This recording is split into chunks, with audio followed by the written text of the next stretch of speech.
Comment fonctionne en gros la génération de contenu sur le rack, sur la data en fait, la data qu'on récupère et qu'on se sert pour générer. On le fait tout le temps. Voilà, parce que de l'IA sans data, ça pue la merde. Mais juste avant, j'ai un message pour ceux qui souhaitent automatiser et mettre en autopilote leur site WordPress. Automatic AI est donc un plugin WordPress qui va vous permettre de générer du contenu automatiquement sur vos sites et ainsi de suite, de les mettre en autopilote. Pour ce faire, c'est très simple. Vous allez partir d'un mot-clé, d'un flux RSS, d'un sitemap ou de contenu d'actualité. Vos titres seront automatiquement générés. Il vous suffira ensuite de choisir le modèle de texte et d'image que vous souhaitez utiliser pour générer votre contenu. Et ensuite, tout simplement, de planifier vos publications de façon à laisser votre site complètement en autopilote. Une suite d'API est disponible dans le plugin qui va donc vous permettre de pouvoir personnaliser votre contenu. Une promotion de 20% est disponible avec le coupon FREUDIX directement sur les abonnements mensuels, annuels ou lifetime. Sur ce, nous pouvons retourner à notre vidéo. Voilà, c'est sympa quand vous lui demandez de faire une recette de crêpes, là il n'y a pas de problème, mais quand vous voulez par exemple même de l'actu haute, c'est niqué. Donc, c'est très simple. Je vais prendre les plus simples, par exemple une URL. Bon, ben vous mettez une URL, donc forcément le contenu, on le récupère.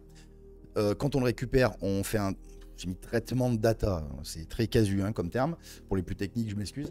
Mais en gros, l'idée, c'est ça. C'est de prendre cette data et de la résumer. D'accord. Sitemap, le sitemap, c'est pareil.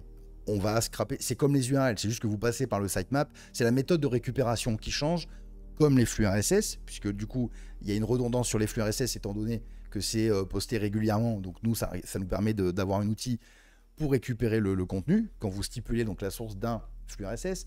Pour les vidéos YouTube, comment on fait? Eh bien, en fait, c'est simple, on récupère tout le textuel, en fait, pour l'instant. On a d'autres projets dessus, mais c'est un peu plus compliqué. Donc l'idée, là, pour l'instant, on récupère les subtitles, en fait, tout simplement, tout le pavasse, et ça part dans la même machine qui va traiter la data. Pour l'actualité, comment ça se passe? On va aller sur Genius. Donc, vous mettez un mot-clé. Par exemple, je sais pas, moi, vous mettez IA, voilà, au hasard. Ça va aller récupérer, donc vous pouvez mettre la source, hein, si vous voulez italien, machin, machin. Ça va aller récupérer, en fait, le top 10. Ouais, alors, quand je dis le top 10, on va récupérer tous les trucs, mais on va quand même récupérer oh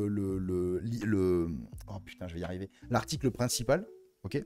Et pareil, ça part en traitement de data, vous l'avez compris. Un mot-clé, ce qui concerne beaucoup de gens, pour le coup.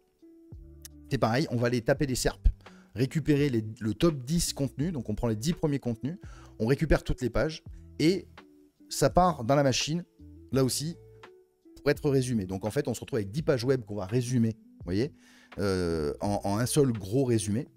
Et quand vous allez ensuite vous servir d'automatique, où vous allez mettre vos prompts, où vous allez personnaliser le profil, etc., machin, machin, et le titre, on va générer le contenu et on va aller récupérer le résumé de la data récupérée de façon à ce qu'il n'y ait pas de conneries. Il n'y ait pas d'anomalie. Par exemple, si vous jouez avec du local, il y aura les vrais numéros de téléphone, les vraies adresses.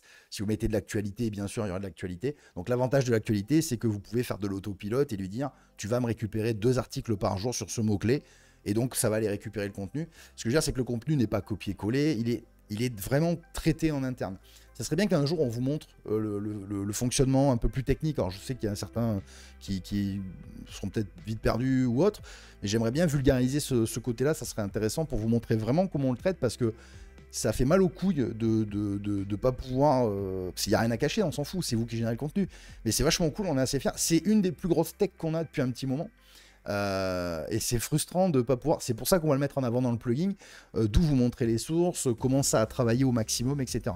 Voilà, on va essayer de taffer là-dessus. Puis certains ne le savaient pas. Donc si, on récupère depuis la V, je sais plus, V3 peut-être, je sais plus, on récupère la data. Hein, parce qu'une fois de plus, sans data, ça va pas.